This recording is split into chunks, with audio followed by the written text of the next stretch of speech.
festival. You are listening to SGFR, podcast radio for the festival. Now broadcasting highlights and top picks, your tasty, tantalizing tease for this coming year.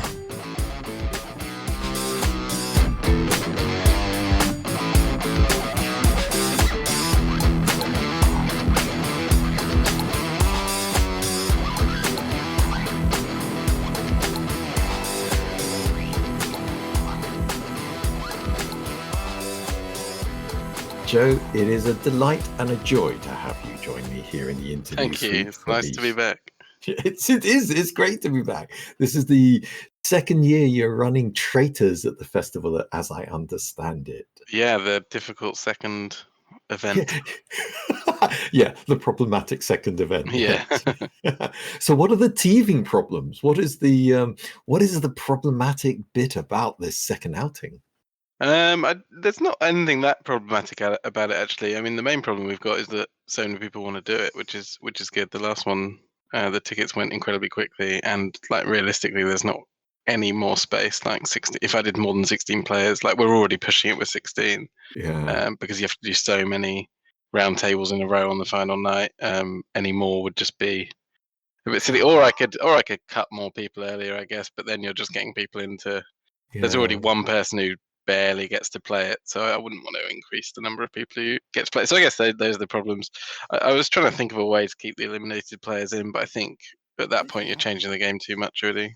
It would be great in a way if we had multiple Joes, multiple U's to run several games in parallel. Now, I suppose we ought to go backtrack a little bit because there may be one or two people listening who are completely new and they have no idea what you and I are going on about. That's unfair, really, isn't it? So, Joe, in your own words, what is Traitors and what is its relationship to this year's Strange Games Festival? So the Traitors is a TV show hosted by Claudia Winkleman in the UK. Very successful. I imagine most people have at least heard of it. And the second series, I think, did even bigger viewing figures than the first one. It's a very simple social deduction game. It's based on Werewolf and Mafia. There's a small group of traitors who know who each other are, and then a large group of faithfuls who are trying to banish the traitors. So it has a sort of day-night phase, but it's not called that. So in the sort of day phase, they get to banish, which is what you'd call executing in Mafia or Werewolf, and then in the night phase, the traitors get to murder, and then the faithful win if they get rid of all the traitors, and the traitors win if they get rid of all the faithful. And it comes down to sort of a final 4 or 5 where it gets to the point where the faithful, or the remaining players at least, have to vote whether they want to keep going or not. So they don't actually get told. They get told by the traitors when they get voted out, but they don't know the exact number of traitors, so they can never be fully confident they've got them all. So another word for the game is paranoia. Yes, yeah, exactly, yeah. And the relationship to the festival is that, how many did you say? Is it 16 people? Yeah, so we start on Friday evening with a sort of introduction, ice-breaking session. And then each morning, so Saturday and Sunday morning, we do a sort of a quick morning session where I give them tasks. Then over the day, they have a task. It should only take, about 10 minutes out of their day. If that, actually, for the last one, it was probably only 5 minutes for some of them. But it gives sort of something, the game sort of keeps going during the day. And then in the evening, there's the round tables, which on Saturday last year we did 2. Maybe do more this year, maybe do a similar amount, hard to say. And then Sunday you end up doing about 7 or 8 where they vote people out one after the other. And we hear from the people whether they were traitors or faithful, and then it runs basically from the start of the festival essentially to the end of the festival, and you play it the whole time. So I believe last year there were groups of people sort of meeting up during the day and discussing what they thought was going on. I think it was referred to as the Circle of Trust, but unfortunately it contained 3 traitors, so it wasn't very successful. But the faithful did win in the end, so it was, I suppose, it ultimately achieved its goal. Well done then. Just how much collateral damage was done before they finally won? I think they got down to the final 5.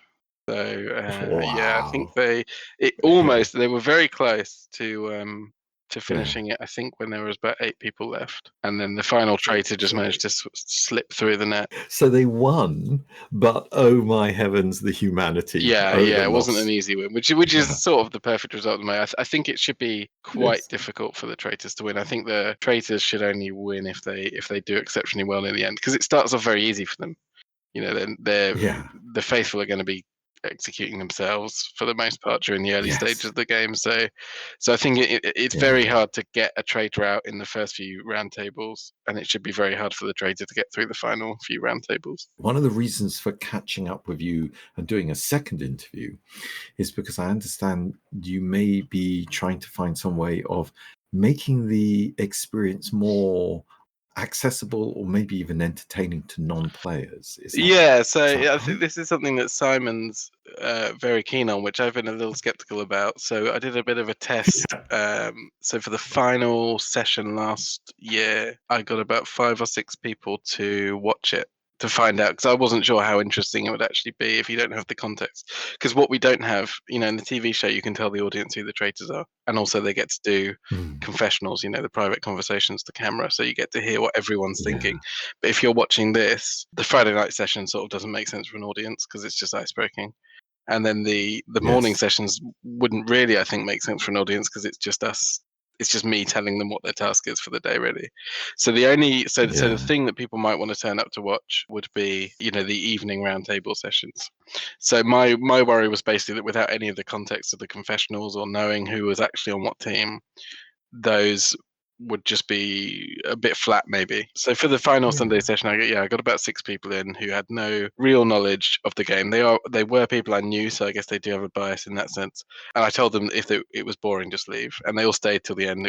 And they said they all had a good time watching it. So I've given in to Simon's demands, and so we the area we ended up doing it as well with the roundtables. I'm actually going to struggle to describe it, but there's a big sort of fire pit, not the main fire pit, but there's a fire pit beyond the chapel with some wooden benches around it, almost, and it's sort of a half circle, so you can sort of make it work with a few sort of pop-up chairs, and that's got a few rows of seating, so you can have the players sit on the first row and the audience sit behind. So it actually worked very well in the end. The tasks you give them, can you give a flavour of what those are and how do they relate to the game? So on the Saturday last year, their task was, or the faithful, the task for everyone, so there's actually 2 tasks. In a way, there's 3 actually.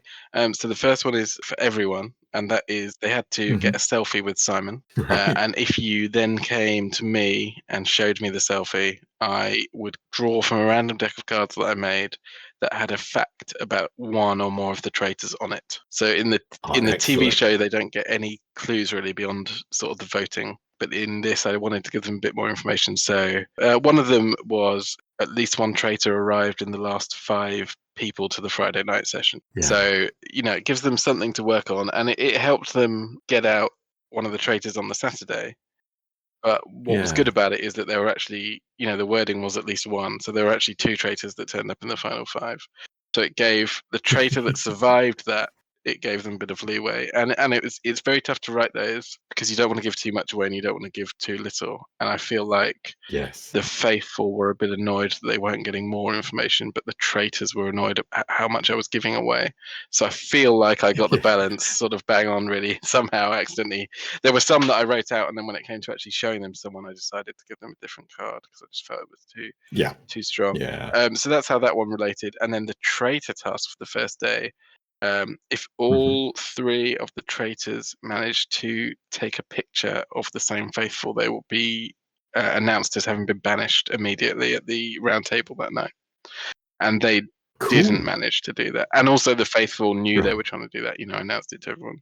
So 2 of them got it, and the third one just couldn't quite find the person in time. So they missed out on that one. And then the other sort of task was that I'd hidden a shield, a sort of plastic shield around the festival site, and if someone found that, they would get. So there were sort of a few things to do. No one ever found the shield. I think I overestimated how. I think so.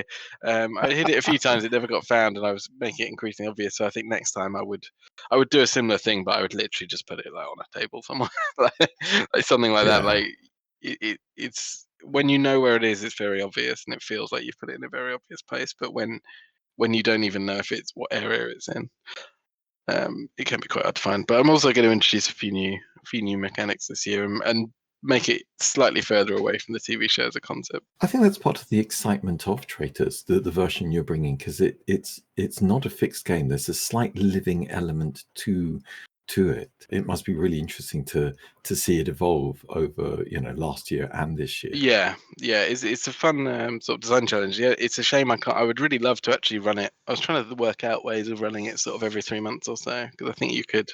Oh yeah, but I just think without the festival backdrop, because I could easily probably find a group of people in Brighton who would be up for playing it. But the problem is, in between the sessions, they would go back to their normal lives, which is, I think, very much against the point of the game. So, does this mean that you have all 16 of your players already? No. So it will be ticketed again. So it will go out. I think I always request it to go out in the first wave. I can't remember if that's 2 weeks before the festival or further out. That makes sense. Because I like to have a small chat with everyone. That sounds good. And what about the way you're going to stage the audience element this year? Is that going to be a kind of formal fixed time event? Or, yeah, so I'll publish. Well, we've got the 2 Discord channels. There's a Discord channel that everyone can see, and a Discord channel just the players can see. So my aim last year was to try and keep people updated with what was happening in the game by putting stuff in the Discord, but in actual fact it was just so much more effort to run than I realized it would be. I just didn't have time, so I'm not gonna even say I'm gonna do that this year, because it is just I would almost need another host, which, I mean, if there's anyone out there who really wanted to do it, I'd be up for it. Well, let's put that request out right now. I mean, if you want someone to act as a live commentator who can run the Traitors public channel within the Strange Games Discord server. I don't think it would be loads of work. It would just be too much for me to do alongside anything else. But it sounds like a fun thing. I think it probably would be. I mean, maybe one of the players from last year would want to do it, actually. They'd have you heard that here first. Maybe they'd have a bit of an insight in how it works. And the other thing, I was trying to think of a way to give the audience some information the players don't have. I'm just trying to work out. It's basically all about trust, isn't it? I need to work out how much I can trust the people who are going to be in the audience, not to because the thing I don't want the audience to start doing, I don't want them to start playing the game and going up to the players and saying, like, you should vote this person out, they did this. That's my other concern with the audience, is that they would, because there's nothing stopping them talking to the players about what they think. I don't know how much of a problem it would be. It's a challenge, but it's also it's just absolutely something that you don't get on the TV show. By the time anyone sees the TV show, it's all happened. Because within the audience interaction, part of the fun of it is to try and guess who the traitors are and have a conversation alongside the game of saying, well, that person there, they're really dodgy. I don't like the way they're behaving. That's really kind of and maybe there is, and you may well be thinking about that, some sort of audience most likely vote before. I was also thinking of having the audience vote on just one of the Sunday night banishments. But that sounds amazing. How much of a commitment is it for you over the festival? Do you get time for yourself? Do you get much time to managed to play a fair bit. This year I've made it a formal volunteering position. I'm going to run some beginner games of Blood on the Clock Tower as well. So oh, cool. So that'd be fun, because I bought a copy a few months ago, and I've been running a few games of that at Dice Saloon in Brighton. So I get a fairly decent amount of time to do what I want to do. But the thing I didn't realize was there was a moment where after the Sunday night session ended, and it had gone well, and it had been a really enjoyable game, and all the players looked like they had fun. There was just a real moment where it just felt like suddenly, like, half my brain was able to relax, and I hadn't realized how much I'd been sort of thinking about it the whole weekend, even as I was playing other quite complicated games and doing all this other stuff. There'd been, like, just in the back of my head, this constant sort of, like, trying to keep track of everything. It's a lot of fun. Good. I hope it's a very unique experience that would be hard to get elsewhere. I think that sums up very nicely. Joe, thank you very much. I appreciate you coming in. Thanks for doing it.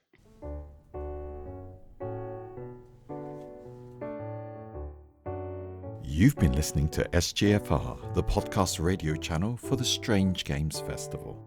This season's hosts have been James, Laura, Andy and Craig. And if you'd like to come on the show, message us on the Festival Radio channel on the Strange Games Festival Discord server.